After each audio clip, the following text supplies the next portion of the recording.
안녕하세요. 은혜샘교회 성도 여러분, 최선종 목사입니다. 오늘은 6월 15일 욥기 33장부터 37장까지를 함께 살펴보도록 하겠습니다. 그러면 바로 1단계 본문 내용 파악하기를 시작하도록 하겠습니다. 1단계 본문 내용 파악하기를 모두 마쳤습니다. 이제 2단계 질문 만들기인데요.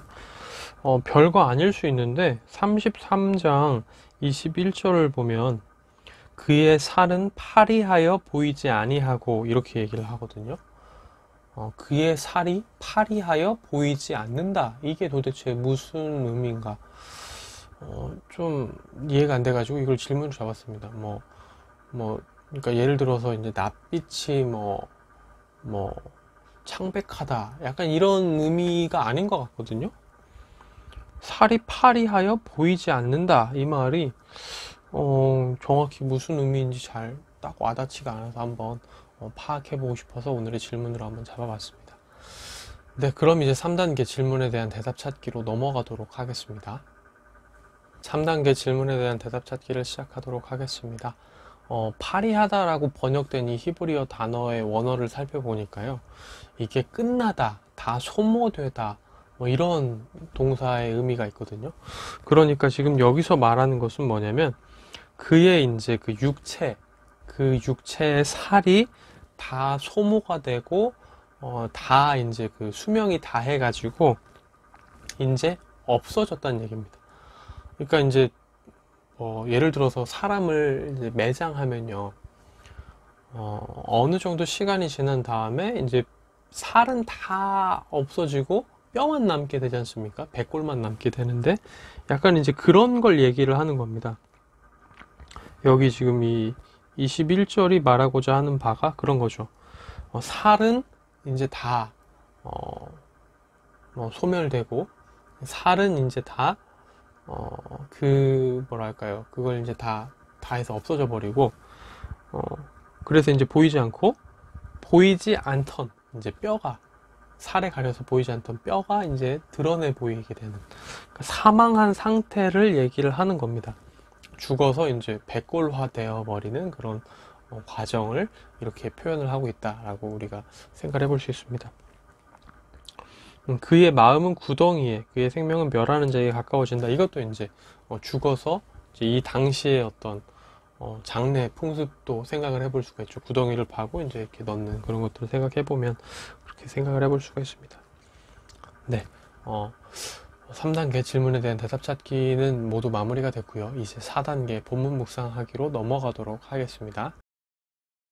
4단계 본문 묵상하기까지 모두 마무리했습니다. 이제 마지막 5단계 적용하기인데요. 두 부분을 좀 많이 묵상을 하게 됐는데, 먼저는 34장 11절과 그리고 21절, 22절입니다. 엘리후가 자신있게 나섰죠. 욥의 세 친구가 욥에 대해서 제대로 대답을 못하는 걸 보고 분개하면서 딱 나섰습니다. 내 말 좀 들어보세요. 확 나섰어요. 근데 내용을 들어보면 욥의 세 친구보다 더 나을 게 없습니다. 세 친구를 꾸짖으면서 확 나섰으니까 뭔가 달라야 되는데, 욥의 세 친구가 욥에 대해서 잘못된 전제를 가지고 있었죠. 욥의 고난은 욥이 저지른 죄 때문이다라는 그러니까 죄를 지었으니까 그에 대한 벌을 받고 있다라는 그 전제를 가지고 있었죠. 근데 욥의 전제와는 달랐습니다. 그래서 지금 논쟁이 이렇게 길어졌던 거죠.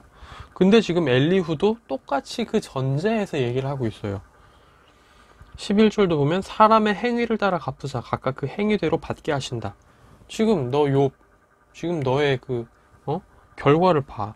사람의 행위를 따라 갚으시는 하나님이 행위대로 받게 하신 거야. 이렇게 지금 얘기를 하는 거랑 똑같은 거죠. 21절도 보면 그는 사람의 길을 주목하시며 사람의 모든 걸음을 감찰하시나니 행악자는 숨만한 어둠이나 사망의 그늘이 없느니라. 네가 아무리 숨겨서 뭘 한다고 해도 하나님은 다 보고 계셔. 하나님은 다 아셔. 하나님께서 너의 모든 걸음을 아시고 너의 그것을 드러나게 하시는 거야. 너는 네가 죄를 지었기 때문에 네가 지금 이 고난을 당하는 거야. 지금 이렇게 엘리후가 얘기하고 있거든요. 자신 있게 나섰지만 욥의 세 친구가 똑같다는 거죠. 다를 게 없습니다. 계속해서 몰아칩니다. 장마다 보면요, 엘리후가 말을 이어 이르되 이러면서 계속해서 엘리후가 막 끊임없이 열변을 토하면서 막 얘기하거든요. 근데 내용을 잘 살펴보면 새 친구보다 나을 게 없어요.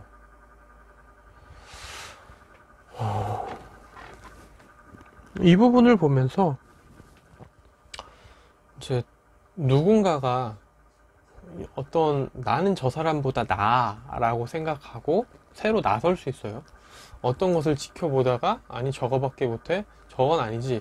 뭔가 분개하면서 나설 수 있습니다. 근데 힘있게 나섰지만 그 사람도 그 일의 본질을 꿰뚫지 못한 상황이라면 더 나은 무언가가 될 수가 없다는 거죠. 그래서 이 부분을 보면서 만약에 이제 내가 이 엘리후의 상황에 처해 있다라고 한다면 나는 이런 사람은 되지 말아야겠다는 생각을 하게 되는 거죠. 엘리후가 물론 말하는 그 말 자체만 보면 맞습니다. 일반론적으로 보면 맞는데 다른 사람에 대해서 욥의 새 친구와 욥을 비난하면서 나선 것 치고는 전혀 나을 게 없고 다른 게 없었거든요. 그래서 저는 만약에 제가 이렇게 누군가 이 두 사람들의 어떤 갈등에서 중재를 하거나 뭔가 끼어들어서 이제 뭔가 더 얘기를 해야 되는 상황이 안 왔으면 좋겠는데요. 어쩔 수 없이 해야 되는 상황이 만약에 된다라고 한다면 그 두 사람의 전제를 다시 확인해 보고 그 상황에 맞는 전제를 확실히 이해한 다음에야 그들의 갈등의 핵심을 파악한 다음에야 발언을 하는 내가 되어야겠다는 생각을 했습니다. 그거 파악을 다 못했으면 아무리 그 두 사람의 어떤 대화가 답답하더라도 속에서 열불이 터지더라도 더 나은 대답을 할 수가 없으면 안 하는 게 나은 거죠. 그래서 이제 이 부분을 보면서 이제 새로 나서는 사람이라면 반드시 더 그전 사람보다 나은 게 필요하고 그 핵심과 그 전제를 완전히 이해한 상태에서야 나서야 나을 수 있으니까 이런 것들에 좀 주력하는 내가 되야겠다는 생각을 했습니다. 근데 사실 그런 상황이 안 왔으면 좋겠어요. 예. 피곤한 상황이지 않습니까? 둘이 박 터지게 싸우고 있고 서로 전제가 너무 달라요. 끼어들어서 중재하고 끼어들어서 뭔가 마무리를 지어야만 한다. 보고 있는데 열불이 터져서 끼어들 수밖에 없는 상황이 온다. 안 왔으면 좋겠습니다. 그런 상황이. 네, 그리고 두 번째로 묵상을 하게 됐던 것은 34장 15절인데요. 모든 육체가 다 함께 죽으며 사람은 흙으로 돌아가리라 라고 얘기를 하죠. 맞는 말입니다. 모든 사람은 다 죽고 사람은 결국 썩어서 흙으로 돌아가게 됩니다. 이 부분을 보면서 내가 살면서 무엇을 남기고 무엇을 위해 살 것인가를 다시 고민하게 됩니다. 너무 좋은 차, 제 영정사진 안에 그 차를 담을 수 없습니다. 제가 죽어서 묻힐 때 그 차를 같이 묻을 수도 없죠. 만약 예를 들어서 제가